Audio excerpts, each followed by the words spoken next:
Good morning, boys and girls. Happy Thursday. Today's weather looks a little overcast. I've had a little rain this morning. Hopefully, it clears up and it's a nice sunny day for all of us. Um, Tomorrow, Mr. Davis will be reading a book to our class at 9 a.m. on the Google Meet. So I hope to see you all there. That'll be very exciting.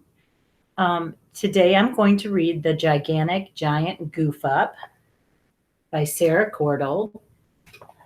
Chapter 12, in which there are lions. As she waited in the darkness, Eliza heard some frightening sounds. First came a rumble of something that sounded like thunder. Then came the sounds of stamping, shrieking, squealing, and laughing. This truly must be the end of the world, she thought. Meanwhile, Too Big was feeling quite content as he gazed at his daughter, Chewy. Her birthday party was going like a dream. Everybody settle down, he said, facing the crowd of giant children inside the cave. For now it is time for your favorite game, Sleeping Lions. Sleeping Lions? Chewy cried with glee. Then Too Big whistled 3 times, and 3 enormous lions came trooping into the cave, lay down, and went to sleep. Inside Old Tumbledown Farm, Eliza was listening. I think something just roared, she said. Maybe it was the wind, said Bonnet hopefully. Does the wind also gnash its teeth? Asked Eliza. Maybe, said Bonnet, as he pulled his bonnet down over his head and pretended he was far, far, far away. Now, children, before we begin, please remember the most important thing about this game is safety, Too Big said.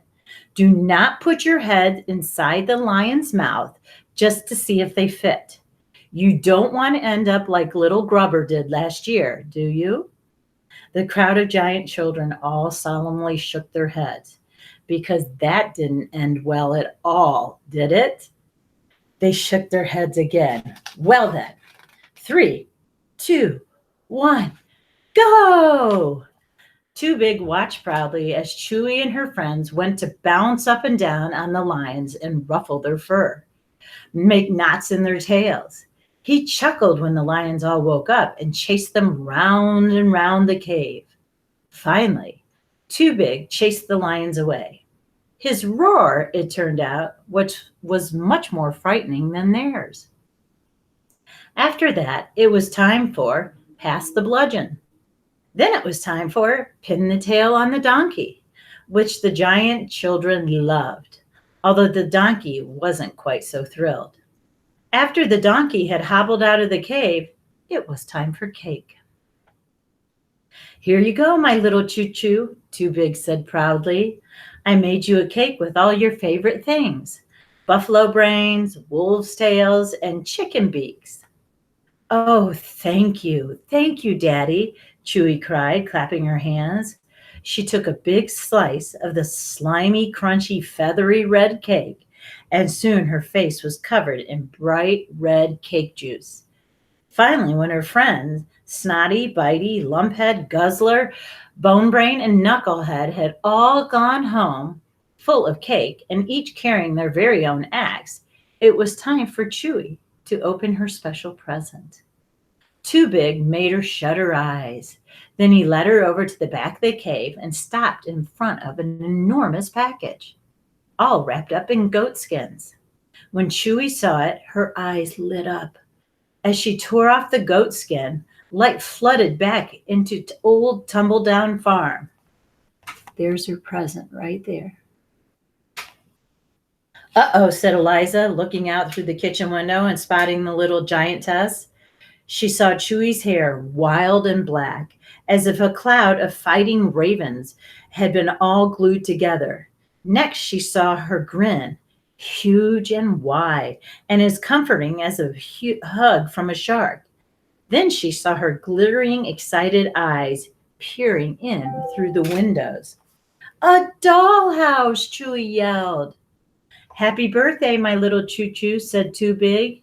Here it is, a teeny tiny house with some real live teeny tinies, all for you. It's perfect, shouted Chewy. Quick, Eliza gasped. Bonnet, Lavender, Gertrude, get into the cupboards, under the table, hide. But it was too late. Before Eliza had a chance to move, two sticky, goo covered hands forced their way through the front door. Come here, my little dolls, Chewy cried. She managed to grasp Lavender by her hat and pull her out of the house. A moment later, she was also holding the wriggling, struggling Eliza. Ah, said Eliza. Hello, said Lavender brightly. I am Chewy. I am 4 years old today, Chewy said proudly. This has been my favorite birthday ever. Today, I became your new owner. Eliza shivered as Chewy smiled. She looked very happy indeed. Now, most people agree that happy children are, in general, a good thing. Most people would prefer to see a happy child than, say, a happy dictator or a happy vorpal.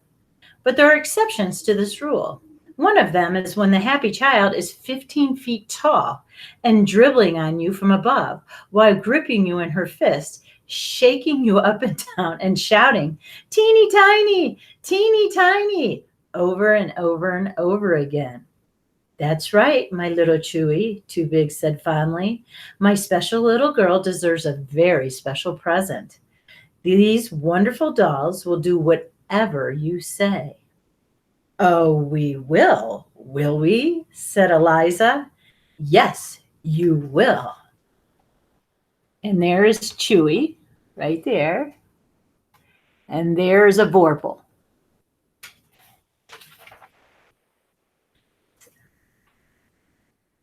Yes, you will, said Too Big with a garf. If you don't want to be eaten or squashed. Then Too Big smiled down proudly at his daughter and ruffled her hair as Chewy smiled down proudly at her new dolls and ruffled their hair. Then putting them down on the floor of the cave, she crouched down and took a good look at her new dollhouse. Oh, look, a nice front door, she said, breaking the door off. And here is the chimney, she said. Oh, that was the chimney. It broke itself on my hand. And look, there's another one. Through the windows, Chewy had spied Bonnet. He was lying fully clothed in the bath, with his eyes shut and his bonnet over his head, mumbling, None of this is happening. None of this is happening, over and over and over again. Funny little round doll, she said as she reached in through the window and picked Bonnet up by his feet. Hello, she said, plonking him down to Eliza and Lavender.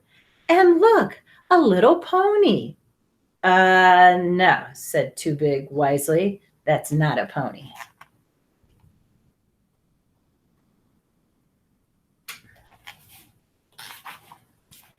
That is a mouse. Now he's your pet.